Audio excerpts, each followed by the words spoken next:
ಓಂ ಶ್ರೀ ಮಂಜುನಾಥಾಯ ನಮಃ. ಓಂ ಶ್ರೀ ಚಂದ್ರನಾಥಾಯ ನಮಃ. ನಮ್ಮ ಧರ್ಮದೇವತೆಗಳು ಮತ್ತು ಮಹಾಗಣಪತಿ ಅಣ್ಣಪ್ಪ ಸ್ವಾಮಿಯನ್ನು ಸ್ಮರಿಸಿ, ನಾನು ಇಲ್ಲಿ ಒಳಗೆ ಬರುವಾಗ ನಾನೊಬ್ಬ ಹೆಗ್ಡೆಯವರಾಗಿ ಇಲ್ಲಿ ಬರಲಿಲ್ಲ. ನಾನೊಬ್ಬ ಸಾಮಾನ್ಯ ನಿಮ್ಮ ಹಾಗೆ ಧರ್ಮದರ್ಶಿಯಾಗಿ ಇಲ್ಲಿ ಒಳಗೆ ಬಂದೆ. ಬರುವಾಗ ನನಗೆ ಕೆಲವು ದಿವಸದ ಅನಾರೋಗ್ಯ ಇತ್ತು, ಸ್ವಲ್ಪ ಇನ್ಫೆಕ್ಷನ್ ಆಗಿತ್ತು. ಮೊನ್ನೆ ಭಾಳ ಜನ ಬಂದಿದ್ರು ಒಳಗೆ, ಬೀಡಿನೊಳಗೆ 500 ಜನ 1000 ಜನ ಒಳಗೆ ಬಂದರು. ಹಾಗಾಗಿ ಎಲ್ಲೋ ಒಂದು ಕಡೆ ಇನ್ಫೆಕ್ಷನ್ ಆಯಿತು, ಜ್ವರ ಬಂದಿತ್ತು. ಒಂದು 2-3 ದಿವಸ ಭಾಳ ನಿಶಕ್ತಿ ಎಲ್ಲ ಇತ್ತು. ಆದರೆ ಈಗ ಇಲ್ಲಿ ಒಳಗೆ ಬರುವಾಗ ನಿಮ್ಮೆಲ್ಲ ನಗು ನೋಡಿ ಆಮೇಲೆ ನಾನು ಎಲ್ಲವನ್ನೂ ಮರೆತೆ. ಎಲ್ಲವನ್ನು ಮರೆತೆ. ನೀವೆಲ್ಲ ನಗ್ತಾ ಇದ್ರಿ ಮತ್ತು ನಗು ನೋಡಿ ಓಹೋ ಇವರು ಕೂಡ ನಮ್ಮ ಹಾಗೆ ಯಾವ ಚಿಂತೆಯಲ್ಲಿಲ್ಲ, ಧೈರ್ಯದಲ್ಲಿದ್ದಾರೆ ಇವರು ಅಂತೇಳಿ ಭಾಳ ಸಂತೋಷ ಆಯಿತು ನನಗೆ. ಹಾಗೆ ನಾನು ಕೂಡ ನಿಮ್ಮ ಅಲ್ಲಿ ಒಬ್ಬನಾಗಿ ಭಾಳ ಸಂತೋಷದಿಂದ ಒಳಗೆ ಪ್ರವೇಶ ಮಾಡಿದೆ. ಮೋಹನ್ ಆಳ್ವರು ನಮ್ಮ ಬಂಧುಗಳು. ಅವರು ಹೇಗೆ ಈ ಕಳೆದ ಕೆಲವೊಂದು ವಾರವನ್ನು ಕಳೆದಿದ್ದಾರೆ ಅಂತಂದರೆ, ಧರ್ಮಸ್ಥಳಕ್ಕೆ ಬರುವಾಗ ಅವರು ದಿವಸ ಅವರ ಕಾರಲ್ಲಿ ಬರುತ್ತಾ ಹೋಗ್ತಾಯಿದ್ರು. ನಮ್ಮ ಮಗಳು ಶ್ರದ್ಧಾ ಮತ್ತು ಇತರೆಲ್ಲ ಹೇಳ್ತಿದ್ದರು, ಹೇಗೆ ಬರ್ತಾರೆ ಈ ರಸ್ತೆಯಲ್ಲಿ ದಿನ ಅಂತೇಳಿ. ನಾವು ಹೇಳ್ತೇವ್ರಿ, ನೀವು ಇಲ್ಲಿ ನಿಲ್ಲಿ, ನೀವು ಮತ್ತೆ ದಿವಸ ಹೋಗಿ ಬರೋದು ಬೇಡ ಅಂತ. ಇಲ್ಲ, ಹೋಗಿ ಬರ್ತಾ ಇದ್ದಾರೆ ಅವರು ದಿವಸ. ಅಂತೂ ಅವರು ಭಾಳ ಚೆನ್ನಾಗಿ ಸ್ವಾಗತ ಮಾಡಿದರು. ಸ್ವಾಗತ ಮಾಡುವಾಗ ಕ್ಷೇತ್ರದ ಕಾರ್ಯಚಟುವಟಿಕೆಗಳೆಲ್ಲ ಹೇಳಿದರು. ನಿಜವಾಗಿ ನಾನು ಹೇಳೋದಾದರೆ ಇಲ್ಲಿ ಎಲ್ಲ ಬಂದಿರೋರೆಲ್ಲರೂ ಕೂಡ ಅನೇಕ ಸಾಧನೆಗಳು, ಅವರೇ ಸ್ವತಃ ಸಾಧನೆ ಮಾಡಿದವರು. ಆದರೆ ನಮ್ಮ ವಿಷಯ ಆಗಿ ಅವರು ಯಾಕೆ ಎಷ್ಟು ವಿಷಯ ಹೇಳ್ತಾರೆ ಅಂತಂದರೆ, ಸಾಧನೆ ಮಾಡಿದವರಿಗೆ ಗೊತ್ತು ಅದರ ಹಿಂದಿರುವಂಥ ಕಷ್ಟ. ಹಾಗಾಗಿ ಅವರು ಆ ಕ್ಷೇತ್ರದಲ್ಲಿ ಹಿಂದೆ ನಾವು ಮಾಡಿದಂಥ ಎಲ್ಲ ಕೆಲಸಗಳ ಹಿಂದೆ ಎಷ್ಟು ಶ್ರಮ ಇರಬೇಕು, ಎಷ್ಟು ಶ್ರದ್ಧೆ ಇರಬೇಕು, ಎಷ್ಟು ಸಾಹಸ ಇರಬೇಕು ಅನ್ನೋದನ್ನು ಯೋಚನೆ ಮಾಡಿ ಅವರೆಲ್ಲವನ್ನೂ ಕೂಡ ಹೇಳಿದ್ದಾರೆ. ನೀವು ಕೂಡ ಇಲ್ಲೆಲ್ಲ ಬಂದವರು ಅದನ್ನು ಭಾಳ ಚೆನ್ನಾಗಿ ಅರ್ಥ ಮಾಡಿಕೊಂಡು ಪ್ರತಿಕ್ರಿಯಿಸಿದಿರಿ ಎಂದು ನಾನು ನಂಬಿದ್ದೇನೆ. ಹಾಗಾಗಿ ನಾನು ಆಳ್ವರಿಗೆ ವಿಶೇಷವಾಗಿ ನಿಮ್ಮ ಮಾತುಗಳಿಗೆ ನಾನು ನನ್ನ ಸ್ಪಂದನೆ ನೀಡಿದ. ಇಲ್ಲಿ ಅನೇಕ ಮಾನೀಯರು ತಮ್ಮ ತಮ್ಮ ಭಾವನೆಗಳನ್ನು ಹೇಳಿದ್ದಾರೆ. ಅವರು ಹೇಳುವಾಗ ನಮಗೆ ಹೇಗೆ ಇದೆಲ್ಲ ಹೇಳ್ತಾರೆ ಅಂತ ಅನ್ನಿಸ್ತದೆ. ನಿಜವಾಗಿ ನಮ್ಮ ಕ್ಷೇತ್ರದಲ್ಲಿ ಪಟ್ಟಾದ ಮೊದಲನೇ ದಿವಸ ನನಗೆ ಅನಿಸಿದ್ದೇನೆ ಅಂದರೆ, ನನಗೆ ಯಾಕೆ ಬೇಕಿತ್ತು ಈಗ ಈ ವಯಸ್ಸಿನಲ್ಲಿ ಈ ಪಟ್ಟ ಅಂತ. ನಾನು ನಿಜವಾಗಿ ನಾನು ಅಪೇಕ್ಷೆ ಪಟ್ಟು ಇಲ್ಲಿ ಅಧಿಕಾರಕ್ಕೆ ಬಂದವನಲ್ಲ. ಆಗ ಇದೇ ರೀತಿ ಕೆಲವು ಪ್ರತಿಭಟನೆಗಳು ಬಂದಿತ್ತು. ಮೊದಲನೇ ದಿವಸವೇ ಲಕ್ಷದೀಪ ನಾನು ಮಾಡಿದೆ ಕಾರ್ತಿಕ ಮಾಸದಲ್ಲಿ ಇಲ್ಲಿ ಧರ್ಮ ಸಮ್ಮೇಳನದಲ್ಲಿ ಅನೇಕ ರೀತಿಯ ಪ್ರತಿಭಟನೆಗಳು ಎಲ್ಲ ಬಂತು. ಪ್ರಥಮ ನನಗೆ ಬಹಳ ದೊಡ್ಡ ವಿದ್ಯಾಭ್ಯಾಸ ಆಗಿದ್ದು ಆವಾಗಲೇ. ಯಾಕೆಂದರೆ ಪಟ್ಟ ತಕ್ಷಣ ಇಲ್ಲಿ ಪ್ರತಿಭಟನೆ ಮತ್ತು ಧಿಕ್ಕಾರ. ಎಲ್ಲಿವರೆಗೆ ಅಂತಂದರೆ, ನನ್ನ ಹೆಗ್ಡೆಯವರ ಚಿತ್ರವನ್ನು ಮಾಡಿ ಕಾರ್ಟೂನ್ ಮಾಡಿ ಅದಕ್ಕೆ ಮಾಡಿದರು. ನಾನು ಆಗ ಹೇಳ್ತಿದ್ದೆ, ನಾನು ಅಪೇಕ್ಷೆ ಪಟ್ಟು ಬಂದವನಲ್ಲ, ನಿರಪೇಕ್ಷತೆ ಅದು ಬಗ್ಗೆ ಹೆಗ್ಡೆಯವರಾಗಿ ಬರಲೇಬೇಕು ಅಂತ ಆಸೆ ಪಟ್ಟವನೇ ಅಲ್ಲ. ಏನೋ ಅಪಕಸ್ಮಾತ್ ನಮ್ಮ ತಜ್ಞವರ ಅಂತ್ಯ ಆಯಿತು. ಅವರು, ನಾನು ಡಿಗ್ರಿ ಕೊನೆಯ ವರ್ಷದಲ್ಲಿದ್ದೆ, BA ಪರೀಕ್ಷೆಯ ಕೊನೆಯ ವರ್ಷದಲ್ಲಿದ್ದೆ. ಆಗ ಅವರು ಅನಾರೋಗ್ಯ ಆದರು ಮತ್ತು ನನಗೆ ಇಲ್ಲಿ ಅವಕಾಶ ಸಿಕ್ಕಿತ್ತು ಪಟ್ಟಾಭಿಷೇಕ ಆದಾಗ ನನಗೆ ನಿಜವಾಗಿ ಅನಿಸಿದ್ದು ಇಲ್ಲಿ ಏನಾದರೂ ಮಾಡಿ ತೋರಿಸಬೇಕು ಅಂತ. ಆಗಲೇ ನಮಗೆ 2-3 ಕೇಸುಗಳಿತ್ತು. ಆ ಕೇಸುಗಳಲ್ಲಿ ನಾನು ಹೇಳಿದೆ, ನಮ್ಮ ವಕೀಲರು ಒಬ್ಬರು ಇದ್ದರು, ಜಿನರಾಜ್ ಹೆಗ್ಡೆಯವರು ಅಂತ. ಅವ್ರು ಹೇಳ್ತಿದ್ರು, ನೀವು ಏನು ಮಾಡಬೇಡಿ, ಸುಮ್ಮನೆ ಹಣ ಸಂಗ್ರಹ ಮಾಡಿ ಡೆಪಾಸಿಟ್ ಮಾಡಿ ಬ್ಯಾಂಕಲ್ಲಿ ಇಟ್ಟು ಸುಮ್ಮನೆ ಕೂತ್ಕೊಳ್ಳಿ. ಯಾಕೆಂದರೆ ಒಂದು ವೇಳೆ ಯಾವುದಾದ್ರೂ ಕೇಸ್ನಲ್ಲಿ ಒಂದರಲ್ಲಿ ಅಪಜಯ ಆದರೆ ನೀವು ಧರ್ಮಸ್ಥಳದ ಆಸ್ತಿಯೆಲ್ಲ ಮಾರಿದರೂ ಸಾಕಾಗದಷ್ಟು ಹಣ ಬೇಕಾದಿತ್ತು. ಅದು ನೀವು ಏನು ಮಾಡಬೇಡಿ, ಸುಮ್ಮನಿರಿ, ಬರೀ ಡೆಪಾಸಿಟ್ ಮಾಡ್ತಾ ಕೂತ್ಕೊಳ್ಳಿ. ಆಗ ನಾನು ಹೇಳಿದೆ ರೀ ವಕೀಲರೇ, ನೀವು ಹೇಳಿದ ಮಾತು ಸತ್ಯ ಆದರೆ ನಾನು ಹುಟ್ಟಿದ್ದಕ್ಕೂ ಸತ್ತದಕ್ಕೂ ದಾಖಲೆ ಇರೋದಿಲ್ಲ. ನಾನು ದಾಖಲೆ ಏನಾದರೂ ನಿರ್ಮಿಸಿ ಹೋಗಬೇಕು. ನೀವು ಹೇಳಿದಾಗೆ ಕಡೆಗೆ ಎಲ್ಲ ಆಸ್ತಿ ಮಾರಿ ಬರೀ ಆ ಕೇಸುಗಳಿಗೆ ಬೇಕಾದಂಥ ಸಂದಾಯ ಮಾಡುವಂಥದ್ದಾಗಲಿ ಅಥವಾ ಸಮಸ್ಯೆಗಳಿಗೆ ಟ್ಯಾಕ್ಸ್ ಕಟ್ಟುವಂತಾಗಲಿ. ಆಗ ಡೆತ್ ಡ್ಯೂಟಿ ತಂದಿತ್ತು. ಸತ್ತವ್ರಿಗೆ ಮಂಜು ಹೆಗ್ಡೆಯವ್ರದ್ದು ಡೆತ್ ಡ್ಯೂಟಿ ಬಾಕಿ ಇತ್ತು, ತಂದೆಯವ್ರದ್ದು ಡೆತ್ ಡ್ಯೂಟಿ ಬಾಕಿ ಇತ್ತು. ಆಗ ಇಬ್ಬರದ್ದು ಡೆತ್ ಡ್ಯೂಟಿ ಕಟ್ಟಿದರೆ ಲಕ್ಷಾಂತರ ರೂಪಾಯಿ ಆಗ್ತಿತ್ತು. ಆ ಕಾಲದ ಲಕ್ಷಕ್ಕೆ ಭಾಳ ಬೆಲೆ ಇತ್ತು. ಹಾಗಾಗಿ ಅವರು ಹೇಳಿದ್ದು, ನೀವು ಎಲ್ಲ ನಾನು ಹೇಳಿದೆ, ಡಾಕ್ಟ್ರೇ ವಕೀಲರೇ, ನಾನು ಹುಟ್ಟಿದಕ್ಕೂ ಸದಕ್ಕೆ ಏನೂ ದಾಖಲೆ ಇಲ್ಲ ಅಂತ ಆಗಬಾರ್ದು. ಮೊದಲು ನಾನು ಕಾಲೇಜು ಪ್ರಾರಂಭಿಸಿದೆ. ಕಾಲೇಜು ಪ್ರಾರಂಭಿಸಿದವರು ಏನು ಹೇಳಿದವರು, ನೀವು ಮಕ್ಕಳಾಟಿಗೆ ಮಾಡ್ತಿದ್ದೀವಿ, ಕಾಲೇಜು ಪ್ರಾರಂಭಿಸಿದ್ದೀರಿ ಅಂತ. ಈಗ ಹೌದು, ಮತ್ತು ಕಾಲೇಜಲ್ಲಿ ಏನಾದರೂ ಈಗ ಕಟ್ತಾರೆ ಇಂಥ ಮೂರು ಕೇಸ್ ಇಟ್ಕೊಂಡು ಯಾರಾದ್ರು ಕಾಲೇಜು ನಾನು ಹೇಳಿದೆ 3 ಕೇಸ್ ಇರುವಾಗಲೇ ಮಾಡಬೇಕು. ಒಂದು ವೇಳೆ ಏನಾದರೂ ಆದರೆ, ನನಗೆ ಹೆಚ್ಚು ಕಮ್ಮಿ ಆದರೆ ತಕ್ಷಣ ಅಲ್ಲಿ ಒಂದು ಮಾನ್ಯುಮೆಂಟ್ ಇರ್ತದೆ, ದಾಖಲೆ ಇರ್ತದೆ, ಹೆಗ್ಡೆಯವರು ವೀರೇಂದ್ರ ಹೆಗ್ಡೆಯವರು ಕಟ್ಟಿಸಿದ ಒಂದು ದಾಖಲೆ ಇರ್ತದೆ ಅಂತೇಳಿ.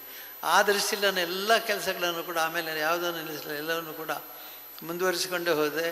ಮತ್ತು ಕಾರ್ಯಕ್ರಮಗಳೆಲ್ಲ ಒಂದಕ್ಕೊಂದು ಸ್ವಾಭಾವಿಕವಾಗಿ ಧಾರವಾಡದಲ್ಲಿ ಕಾಲೇಜುಗಳು, ಆಮೇಲೆ ಉಡುಪಿಯಲ್ಲಿ ಆಯುರ್ವೇದ ಕಾಲೇಜು, ಇವೆಲ್ಲ ನಿಜವಾಗಿ ನಮಗೆ ಒಲಿದು ಬಂದದ್ದು. ನಾವು ಪ್ರಾರಂಭಿಸಿದಲ್ಲ, ಬೇರೆ ಯಾರು ನಡೆಸಿದವರು ಹೆಗ್ಡೆಯವರು ನೀವು ತೆಗೆದುಕೊಳ್ಳಿದ್ದು ನಮಗೆ ಕೊಟ್ಟದ್ದು. ಹಾಗಾಗಿ ಆ ಸಂದರ್ಭದಲ್ಲಿ ಕೂಡ ನಮಗೆ ಅನಿಸಿದ್ದೇನೆಂದರೆ, ಏನಾದರೂ ನಾವು ಹುಟ್ಟಿದ್ದಕ್ಕೆ ಸತತಕ್ಕೆ ದಾಖಲೆ ಇರಬೇಕಾಗಿದ್ದರೆ ಏನಾದರೂ ಶಾಶ್ವತವಾದ ಕೆಲಸಗಳಾಗಬೇಕು. ಅದೇ ರೀತಿ ಆಮೇಲೆ ಎಲ್ಲವೂ ಕೂಡ ಒಂದಕ್ಕೊಂದು ಜೋಡಿಸ್ತಾ ಹೋಯಿತು. ನನಗೆ ಭಾಳ ಸಂತೋಷ, ನಮ್ಮ ಸಿಬ್ಬಂದಿಯವರು ಮತ್ತು ಧರ್ಮಸ್ಥಳದ ಎಲ್ಲ ಪ್ರಜೆಗಳು, ನಾನು ಏನಾದರೂ ಯೋಚನೆ ಮಾಡಿದ ತಕ್ಷಣ ಅದಕ್ಕೆ ಪ್ರತಿಕ್ರಿಯಿಸುವಂಥ ಸಿಬ್ಬಂದಿ ಇದ್ದರು ಮತ್ತು ಊರವರಿದ್ದರು. ಸಾಮೂಹಿಕ ಮದುವೆ ಅಂತ ನಾವು ಪ್ರಾರಂಭಿಸುವಾಗ ಅದಕ್ಕೆ ಊರವರು ತಕ್ಷಣ ಪ್ರತಿಕ್ರಿಯಿಸಿದರು, ಚಪ್ಪರ ಹಾಕಿದರು, ಮತ್ತು ಮದುವೆಯ ವ್ಯವಸ್ಥೆಯನ್ನು ಮಾಡ್ತಿದ್ದರು. ಸಂಜೆ 4 ಗಂಟೆ ಆದಾಗ ಎಲ್ಲರೂ ಸೇರಿ ಮದುವೆ ನಡೀತಿತ್ತು. 8 ಗಂಟೆ ಒಳಗೆ ಎಲ್ಲರೂ ಊರಿಗೆ ಮುಗೀತು. 8 ಗಂಟೆ ಮುಗಿದ್ರೆ ಯಾರೂ ಇರ್ತಿರಲಿಲ್ಲ, ಅಲ್ಲಿ ಮದುವೆಯವರು ಇರ್ತಿರಲಿಲ್ಲ, ಊರವರು ಇರ್ತಿರಲಿಲ್ಲ, ಮದುವೆ ವ್ಯವಸ್ಥೆ ಇರ್ತಿರಲಿಲ್ಲ, ಎಲ್ಲ ಖಾಲಿ ಆಗ್ತಿತ್ತು. ಮದುವೆ ಆಗ್ತಿತ್ತು, ಊಟ ಆಗ್ತಿತ್ತು, ಹೋಗ್ತಿತ್ತು. ಹೀಗೆ ಪ್ರತಿಯೊಂದು ಕೆಲಸ ಕೂಡ ನಾವು ಯೋಜನೆ ಮಾಡಿ ಮಾಡಿದ್ದಾರೆ, ಹೀಗೆ ಮಾಡ್ತೇವೆ ಅಂತೇಳಿ. ಧರ್ಮದೇವತೆಗಳ ಹೆಸರು ಬಂತು ಇಲ್ಲಿ. ಪ್ರತಿ ಸಲ ಅವರು ಧರ್ಮದೇವತೆಗಳು ಕೂಡ ಇಲ್ಲಿ ನುಡಿಕಟ್ಟು ನೋಡೋಕೆ ಹೇಳ್ತಾರೆ, ನಾವು ಮಾಡ್ತೇವೆ, ನಿಮ್ಮ ಮೂಲಕ ಮಾಡ್ತೇವೆ ಅಂದರೆ, ನೀವು ನಿಮಿತ್ತ ಮಾತ್ರ, ನಾವು ನಿಮ್ಮ ಮೂಲಕ ನಾವು ಮಾಡ್ತೇವೆ. ನಾನು ಈಗಲೂ ಕೂಡ ಅದು ಹಾಗೆ ತಿಳ್ಕೊಂಡಿದ್ದೆ, ನಾನು ನಿಮಿತ್ತ ಮಾತ್ರ ಮಾಡೋರೆಲ್ಲ ಧರ್ಮದೇವತೆಗಳು. ಅವ್ರು ಹೇಳ್ತಾರೆ, ಹೆಚ್ಚು ಕಮ್ಮಿ ಆದರೆ ಕೈಯಲ್ಲಿ ಎಣ್ಣೆ ಕಣ್ಣಿಗೆ ಹೋದಿತ್ತು, ಕಡಿಯೋ ಶಬ್ದ ಕೇಳಲಿಕ್ಕಿಲ್ಲ, ಬೀಳೋ ಶಬ್ದ ಕೇಳಿದ್ದು. ಇವತ್ತು ಎಳ್ಳಿನಷ್ಟಿದ್ದದ್ದು ಎಣ್ಣೆದಾದಿದ್ದನ್ನು ಕುಮುಳದಾದ ಕುರಿದು ಹೋಗಬೇಡ ಕಡೆ ಅಂತ ಹೇಳಿದೆ. ಈ ಮಾತುಗಳು ನನಗೆ ಈ ಎಲ್ಲ ಹಿಂಸೆಗಳಿಂದ ದೊಡ್ಡ ಹೆದರಿಕೆ ಹುಟ್ಟಿಸುವಂಥ ಮಾತುಗಳು. ಈಗ ಯಾರೋ ಏನೋ ಮಾತಾಡಿದ್ದು ನಮಗೆ ಭಯ ಇಲ್ಲ, ಅದಕ್ಕಿಂತ ಭೀಕರವಾದ ಮಾತುಗಳನ್ನು ಧರ್ಮದೇವತೆಗಳು ಹೇಳ್ತಾರೆ. ಅವರು ಹೇಳ್ತಾರೆ ಏನಂತಂದರೆ, ನಿಮ್ಮ ತಿಳುವಳಿಕೆ ಇಲ್ಲದೆ ಆದ ತಪ್ಪಿದರೆ ನಾವು ಅದಕ್ಕೆ ಕ್ಷಮೆ ಕೊಡ್ತೇವೆ. ಹೆತ್ತ ತಾಯಿ ಬೇರೆ ಆದರೂ ಕೂಡ ಸಾಕಿದ ತಾಯಿ ಕುಟುಂಬದ ದೇವತೆಗಳು ಗರಿಕೆಯಲ್ಲಿ ಹಾಲು ಕೊಟ್ಟು ಸಾಕಿದ್ರು ಅಂತ ನಾವು ಕೀರ್ತಿ ಕೊಡ್ತೇವೆ ಅಂತ ಅವ್ರು ಹೇಳ್ತಾರೆ. ನನಗೆ ಆ ಮಾತಿನಲ್ಲಿ ಪೂರ್ತಿ ವಿಶ್ವಾಸ ಇದೆ. ಹಾಗಾಗಿ ನಮಗೆ ಏನಾದರೂ ತಪ್ಪು ಮಾಡಿದರೆ ಶಿಕ್ಷೆ ಕೊಡುವವರು ಸರ್ಕಾರವಲ್ಲ, ಈ ಮನುಷ್ಯರು ಅಲ್ಲ. ಎಲ್ಲ ಈಗೇನು ಇದ್ದಲ್ಲ, ಇದಕ್ಕಿಂತ ಹೆಚ್ಚು ಸ್ವಾಮಿ ಮುನ್ನಿದರೆ ಅವರು ಅದು ಭಾಳ ದೊಡ್ಡ ಆಪತ್ತು ಅಂತ ನಾನು ತಿಳ್ಕೊಂಡವನು. ಅದೇ ರೀತಿಯಲ್ಲಿ ಆಪತ್ತಿಗಿಂತ ಹೆಚ್ಚು ಅವ್ರು ಹೇಳ್ತಾರೆ, ಸಮಾಧಾನ ಮಾಡ್ತಾರೆ. ಆಮೇಲೆ ಹೆತ್ತ ತಾಯಿ ಬೇರೆ ಆದರೂ ಕೂಡ ಪೆದ್ದಿಯಪ್ಪ ಬೇಟಲ್ಲ ಸಂಖ್ಯಪ್ಪ ಕುಟುಂಬಗಳು ಕದಿಕಿಡ ಪೇರು ಕುರಿತು ಸಂಕೋನಿಗೆ ಕೀರ್ತಿ ಕಟ್ಟಣ ಪೇರಗಡೆ ಅಂತ. ಆ ಮಾತು ನಾನು ಗಂಭೀರವಾಗಿ ಸ್ವೀಕರಿಸಿದ್ದೇನೆ ಮತ್ತು ಗಂಭೀರವಾಗಿ ಇವತ್ತಿಗೂ ಸ್ವೀಕರಿಸ್ತಾ ಇದ್ದೇನೆ. ಈಗ 58 ವರ್ಷಗಳಿಂದ ನಾನು ಅಲ್ಲಿ ಅಣ್ಣಪೇಟದಲ್ಲಿ ನುಡಿಕಟ್ಟು ಕೇಳ್ತಾ ಇದ್ದೇನೆ. ಪ್ರತಿ ಸಲ ಕೇಳುವಾಗಲೂ ಹೊಸದಾಗಿ ಕೇಳಿದ್ರೆ, ಓಹ್ ಇದು ಹಳೆಯ ಮಾತು, ಹೋದ ಸಲ ಇದನ್ನೇ ಕೇಳಿದ್ದೆ ಅಂತ ನನಗೆ ಅನಿಸೋದೇ ಇಲ್ಲ. ಪ್ರತಿ ಬಾರಿ ಅದನ್ನು ಹೇಳುವಾಗ ಕೂಡ ಹೊಸ ಮಾತೆ, ಹೊಸ ನುಡಿಕಟ್ಟೆ, ಹೊಸ ರೀತಿಯಲ್ಲಿ ಅದು ಇರ್ತದೆ. ಹಾಗಾಗಿ ನಾನು ಹೇಳೋದಿದೆ, ನಿಮ್ಮೆಲ್ಲರಿಗೂ ಕೂಡ ನಿಮ್ಮ ದೈವಗಳು ನಿಮ್ಮನ್ನು ಈ ರೀತಿ ರಕ್ಷಣೆ ಮಾಡ್ತವೆ. ನಿಮ್ಮ ದೇವಸ್ಥಾನ ಹೇಗೆ ಇಲ್ಲಿ ಹಿಂದೂ ಧರ್ಮ ಹೇಗೆ ನಡೀತದೆ ಅಂತಂದರೆ, ಧರ್ಮದೇವತೆಗಳು ಆಯಾ ಕ್ಷೇತ್ರದಲ್ಲಿ ನಿಂತು ಆ ಧರ್ಮವನ್ನು ಕಾಪಾಡ್ತಾರೆ. ಧರ್ಮವನ್ನು ಕಾಪಾಡಲಿಕ್ಕೆ ನಾವೆಲ್ಲ ಮನುಷ್ಯರು, ನೀವು ಎಲ್ಲರೂ ಕೂಡ ನಿಮಿತ್ತ ಮಾತ್ರ, ಮಾಡುವವರೆಲ್ಲ ಅವರೇ, ಮಾಡಿಸುವ ನಮ್ಮ ಈ ಯಂತ್ರಗಳ ಮೂಲಕ ಮಾಡಿಸ್ತಾರೆ ಮತ್ತು ಇದರಿಂದ ಫಲವನ್ನು ಅವರು ಸಂತೋಷ ಪಡ್ತಾರೆ. ಹೀಗಾಗಿ ನಾನು ಮತ್ತೊಮ್ಮೆ ನಿಮ್ಮ ಎಲ್ಲರಿಗೂ ಕೂಡ ನೀವು ಇದು ಈ ಅದಮ್ಯ ಪ್ರೀತಿಗೆ ನಾನು ಗೌರವವನ್ನು ಸಲ್ಲಿಸ್ತೇನೆ. ಇವತ್ತು ಎಲ್ಲ ಮಾತುಗಾರರು ಕೂಡ ಮಾತನ್ನು ಹೃದಯದಿಂದ ಆಡಿದ್ದಾರೆ, ಯಾರು ಕೂಡ ನಾಲಿಗೆ ಸುದ್ದಿಯಲ್ಲಿ ಆಡಲಿಲ್ಲ. ಇನ್ನೂ ಭಾಳ ಜನ ಇಲ್ಲಿ ಮಾತಾಡುವವರಿದ್ದಾರೆ, ಆದರೆ ಅವರಿಗೆ ಅವಕಾಶ ಕೊಡಲಿಕ್ಕಾಗಲಿಲ್ಲ. ಅವಕಾಶ ಈಗಲೇ ಭಾಳ ವಿಳಂಬ ಆಗಿದೆ. ಹಾಗಾಗಿ ಎಲ್ಲರಿಗೂ ಕೂಡ ನಾನು ಧನ್ಯವಾದವನ್ನು ಹೇಳಿ, ಅಲ್ಲವರೇ ನಿಮ್ಮ ಪ್ರಯತ್ನದಿಂದ ಈ ಕಾರ್ಯಕ್ರಮ ಆಗಿದೆ. ನೀವು ಭಾಳ ಆಸೆಪಟ್ಟು ಈ ಕಾರ್ಯಕ್ರಮ ಮಾಡಿದೆ. ಏನಂತಂದರೆ, ಕ್ಷೇತ್ರಕ್ಕೆ ನಾವು ಮಾತ್ರ ಅಲ್ಲ, ನಮ್ಮ ಹಾಗೆ ಎಲ್ಲ ಕ್ಷೇತ್ರದವರು ಕೂಡ ಸಹಾಯಕ್ಕಿದ್ದಾರೆ ಅಂತ. ನಮ್ಮಲ್ಲಿ ಎಷ್ಟೋ ನಿಮ್ಮ ಕ್ಷೇತ್ರಗಳಿಗೆ ಸಹಾಯ ಹೋಗಿದ್ರು, ಎಲ್ರಿಗೂ ಹೋಗಿದ್ದೆ ಅಂತ ನಾನು ಹೇಳೋದಿಲ್ಲ. ಆದರೆ ತಿಂಗಳಿಗೆ ಒಂದು 130 140 ದೇವಸ್ಥಾನಗಳಿಗೆ ನೇರವಾಗಿ ಸಹಾಯ ಕೊಡ್ತೇವೆ. ಧರ್ಮೋತ್ಥಾನ ಟ್ರಸ್ಟ್ ಅಲ್ಲದೆ ನಾವು ಕೊಡ್ತೇವೆ. ಇದು ನಾನು ಹೇಳುವಂಥದ್ದು ಯಾಕೆ ಅಂದರೆ ಈ ರೀತಿ ದಾನ ಧರ್ಮಗಳನ್ನು ಮಾಡುವಂಥ ಪ್ರಯತ್ನ ನಮ್ಮದು ನಿರಂತರವಾಗಿ ನಡೀತಲೇ ಇರುತ್ತೆ, ಇನ್ನು ಮುಂದೆಯೂ ನಡೀತದೆ. ಇದಕ್ಕೆಲ್ಲ ಸ್ವಾಮಿಯ ಅನುಗ್ರಹ ಇರಲಿ, ಸ್ವಾಮಿಯ ಪ್ರೇರಣೆ ಇರಲಿ, ಧರ್ಮದ ದೇವತೆಗಳ ಪ್ರೇರಣೆ ಇರಲಿ ಅಂತ ಆಶಿಸ್ತಾ, ಅಣ್ಣಪ್ಪನ ರಕ್ಷಣೆ ನಮಗೆ ಇದ್ದರೆ ಬೇರೆ ಯಾರ್ದು ರಕ್ಷಣೆ ಬೇಡ. ಯಾಕೆಂದರೆ ಎಲ್ಲರ ರಕ್ಷಣೆ ಅಣ್ಣಪ್ಪ ಇಲ್ಲಿ ಎಚ್ಚರಿಕೆಯಿಂದ ಮಾಡ್ತಾನೆ. ಈಗ ಕಳೆದ ಒಂದು 4 ತಿಂಗಳಿಂದ ನಡೆದ ಘಟನೆಗಳನ್ನು ನೋಡಿದರೆ ಅದು ಹೇಗೆ ಘಟನೆಗಳಾಗಿದೆ, ಹೇಗೆ ಸಂದರ್ಭೋಚಿತವಾಗಿ ಬದಲಾವಣೆ ಆಗಿದೆ ಅಂತ ಗಮನಿಸಿದರೆ ಅಣ್ಣಪ್ಪನ ಕಾರಬಾರ ಏನು, ಆತನ ಶಕ್ತಿ ಏನು, ಸ್ವಾಮಿ ಅನುಗ್ರಹ ಅಂದರೆ ಏನು ಅಂತ ನಿಮಗೆಲ್ಲ ಗೊತ್ತಾಗ. ಹಾಗೆ ನಿಮ್ಮ ಕ್ಷೇತ್ರ ಯಾವುದು ಸಣ್ಣದಲ್ಲ. ನಿಮಗೆ ಒಂದು ಮಾತು ಹೇಳ್ತೇನೆ, ಯಾರು ಕೂಡ ಧರ್ಮಸ್ಥಳ ಕ್ಷೇತ್ರ ದೊಡ್ಡದು, ತಿರುಪತಿ ಕ್ಷೇತ್ರ ದೊಡ್ಡದು, ಬಾಕಿ ನಮ್ಮದೆಲ್ಲ ಭಾಳ ಸಣ್ಣದು ಅಂತ ತಿಳ್ಕೊಬೇಡಿ. ಎಲ್ಲವೂ ಕೂಡ ದೊಡ್ಡ ಕ್ಷೇತ್ರಗಳೇ.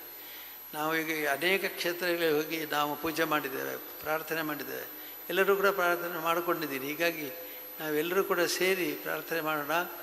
ನಮ್ಮ ಕ್ಷೇತ್ರಕ್ಕೆ ಬಂದಿರುವಂಥ ಎಲ್ಲ ಆಪತ್ತುಗಳು ದೂರ ಆಗಲಿ ಮತ್ತು ಆಳೋರಂಥ ಶಿಷ್ಯರು ನಮಗೆಲ್ಲ ಸಿಗಲಿ ಅಂತೇಳಿ ಆಶಿಸ್ತಾ, ಎಲ್ಲರಿಗೂ ಕೂಡ ಒಳ್ಳೆಯ ರೀತಿಯಿಂದ ಭವಿಷ್ಯ ಇರಲಿ. ನಿಮ್ಮ ಕ್ಷೇತ್ರಗಳ ಅಭಿವೃದ್ಧಿಗಾಗಿ ನೀವು ಶ್ರಮಿಸಿ, ಸ್ವಚ್ಛತೆಯನ್ನು ಕಾಪಾಡಿ. ಮತ್ತು ಈಗಾಗಲೇ ನಾವು ಪ್ಲಾಸ್ಟಿಕ್ ಬ್ಯಾನ್ ಮಾಡಿದ್ದೇವೆ, ಪ್ಲಾಸ್ಟಿಕ್ಕನ್ನು ನಿಷೇಧಿಸಿ ಮತ್ತು ಎಲ್ಲ ರೀತಿಯಲ್ಲೂ ಕೂಡ ಕ್ಷೇತ್ರದ ಬೆಳವಣಿಗೆಗೆ ಬೇಕಾದಂಥ ಎಲ್ಲ ಕಾರ್ಯಗಳನ್ನು ಮಾಡಿ. ನಿಮ್ಮ ಕ್ಷೇತ್ರದ ಶಕ್ತಿಗಳು ನಿಮಗೆ ಬೆಂಬಲ ಕೊಡ್ತವೆ. ಬೆಂಬಲದಿಂದ ನೀವೆಲ್ಲ ಮಾಡಲಿಕ್ಕೆ ಸಾಧ್ಯ ಇದೆ ಅಂತ ಹೇಳ್ತಾ ಎಲ್ಲರಿಗೂ ವಂದಿಸಿ. ನ್ಯೂಸ್ ಫಸ್ಟ್, ನಿರ್ಭೀತಿಯಿಂದ ನಿಮ್ಮ ಪರವಾಗಿ.